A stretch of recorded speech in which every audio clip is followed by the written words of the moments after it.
بچے کی تربیت کی جو اہم عمر ہے وہ بلوغت سے پہلے پہلے کی ہے۔ ان ایام میں تربیت کا فقدان ان کی شخصیت کو نامکمل کر دیتا ہے۔ تربیت کی بنیادیں ماں باپ ہیں، معلمین اساتذہ ہیں، منبر و محراب ہے اور ہمارا معاشرہ ہے۔ لیکن جب بچہ 7، 8، 10 سال کا ہوتا ہے تو اس سے پہلے پہلے وہ زیادہ تر اپنی ماں سے اور اپنے باپ سے سیکھتا ہے،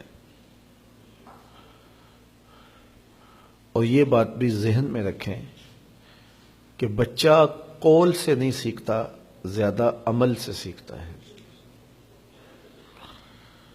اس کو جو بتایا جائے اس پہ بھی وہ عمل کی کوشش کرتا ہے اس عمر میں، لیکن اس سے زیادہ وہ عادات کو کاپی کرتا ہے۔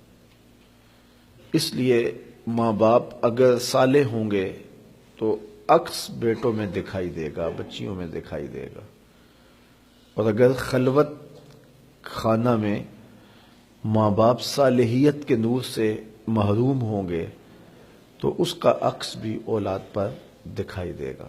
الولد سر لأبیہ، اولاد والد کا راز ہوتی ہے۔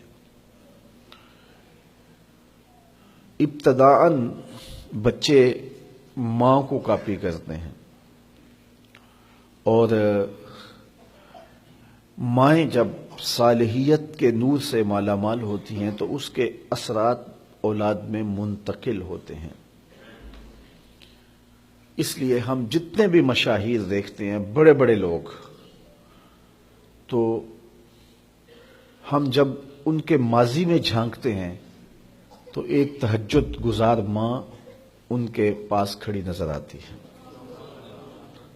حضرت خواجہ قطب الدین بختیار کاکی علیہ رحمہ جب درسگاہ میں داخل ہوتے ہیں اور استاد انہیں سبق پڑھاتا ہے، بیٹا الف لام میم پڑھو، تو بیٹا سارا سپارہ زبانی سنا دیتا ہے۔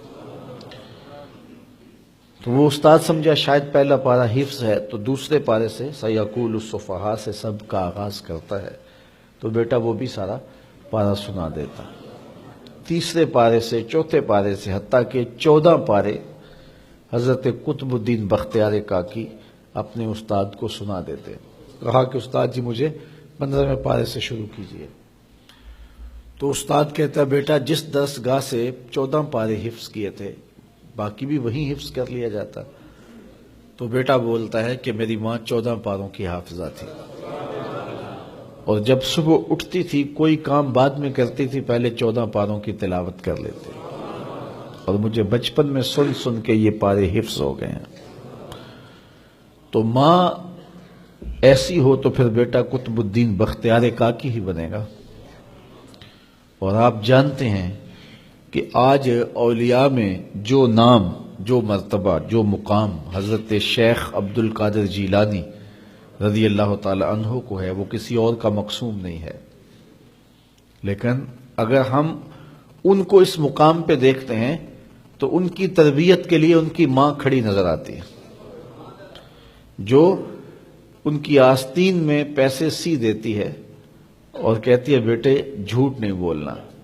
اور پھر ڈاکو جب پوچھتے ہیں کہ تمہارے پاس کچھ ہے تو وہ کہتے ہیں ہاں میرے پاس 40 دینار ہیں۔ تلاشی لی تو دیکھا واقعی 40 دینار تھے، تو کہا کہ یہ عجیب ماجرا ہے، لوگ تو چھپاتے ہیں، آپ بتا رہے ہو؟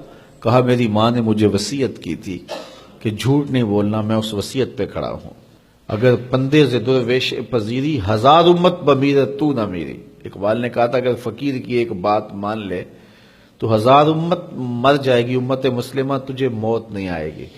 اور وہ کیا کہ بطول بن جا اور زمانے کی نگاہوں سے پوشیدہ ہو جا، پھر تیری آغوش میں بھی حسین ابن علی کے جانشین پرورش پائیں گے۔ تو ماں سے بچے سیکھتے ہیں، پھر باپ سے سیکھتے ہیں، اور میں نے عرض کیا قول سے زیادہ عمل سے سیکھتے ہیں۔